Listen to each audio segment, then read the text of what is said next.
చలనం లేకుండా చలనం లేకుండా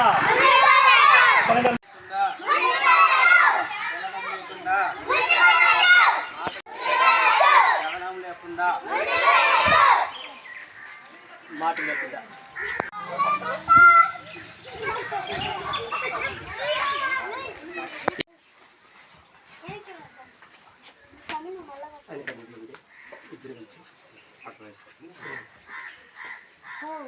ఇద్దరు కలిసి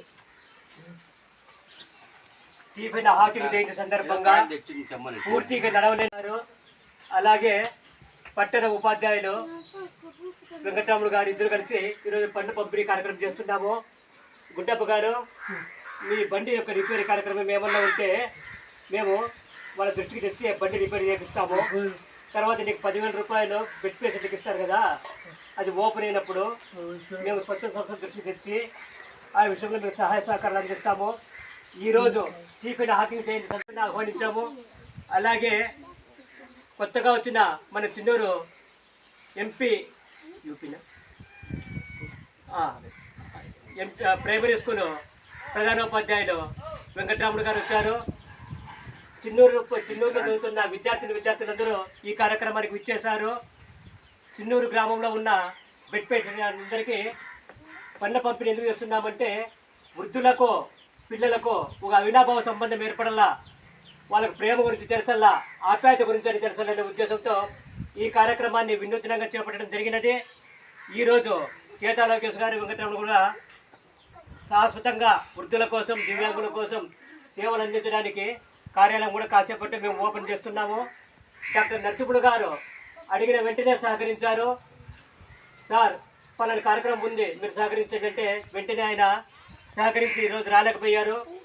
ఆయన ఒక మాట అన్నారు నరసింహుడు గారు, చలనం లేదని మాటే రాదని ఊరుకోలేదు. స్టీఫెన్ హాకింగ్ అంతర్గతంగా అనేక ఆలోచనలతో తన మెదడునందు ప్రతిరోజు సంఘర్షణలతో కూడుకున్న యుద్ధం ప్రకటించాడు. తన మేధస్సుతో ఖగోళ శాస్త్రవేత్తగా హేతువాదిగా పరిణించాడు స్టీఫెన్ హాకింగ్. ఆయనకు మనమంతా నివాళులు అర్పిస్తున్నాము. ఆయన ఈరోజు జన్మించిన దినోత్సవము, ఆయన జయంతి సందర్భంగా మనమంతా కలుసుకోవడం చాలా సంతోషము. డాక్టర్ నరసింహుడు గారు ఏ కార్యక్రమం చేపట్టినా వినూత్నంగా చేపడతారు.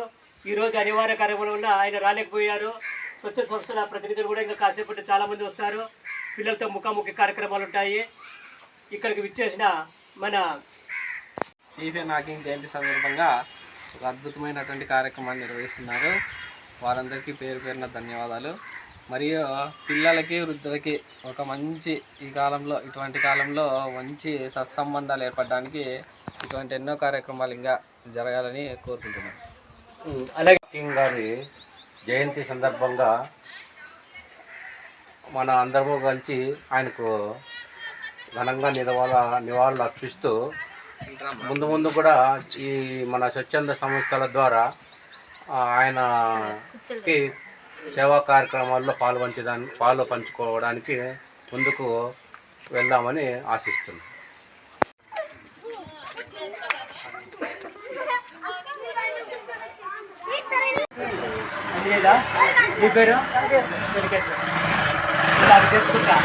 బంధగించింది.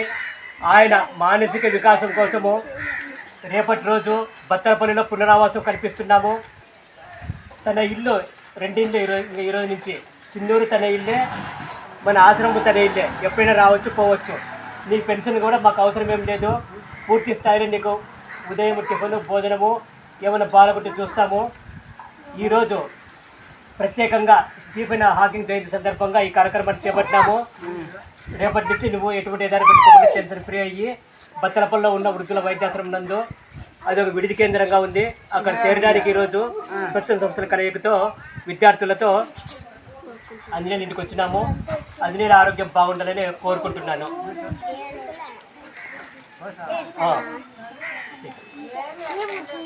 మేము చూస్తామమ్మా, మేము చూస్తాం.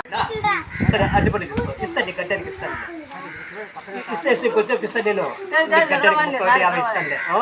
నేను మళ్ళీ వచ్చి ఇస్తాను. మీటింగ్ అయిపోతే నేను వచ్చి ఇస్తాను. నేను పవన కార్మికుడిగా ఎంతో సేవలు అందించినాడు. ఆయన శిష్యుడు ముత్యాల పేరు. ఆ ముత్యాలకు రేపటి రోజు పునరావాసం కల్పిస్తున్నాము.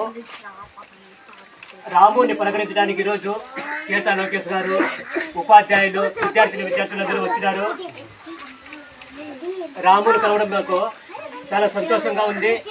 రాము, ఈ రోజు నుంచి నువ్వు నీ గురించే కాదు, నీ భార్య బిడ్డ గురించే కాదు, మనమంతా గ్రామ అభివృద్ధి గురించి ఆలోచిస్తాము, వికలాంగుల గురించి ఆలోచిస్తాము.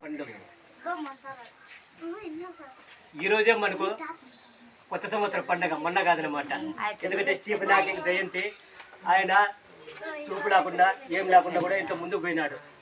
చాలా మంది శాశ్వతంగా వృద్ధుల కొరకు క్యాంపులు ఏర్పాటు చేయడానికి క్యాంప్ ఆఫీసు ప్రారంభించుతున్నారు కేతా లోకేష్ గారు మరియు ఉపాధ్యాయులు వెంకటరాముడు గారు.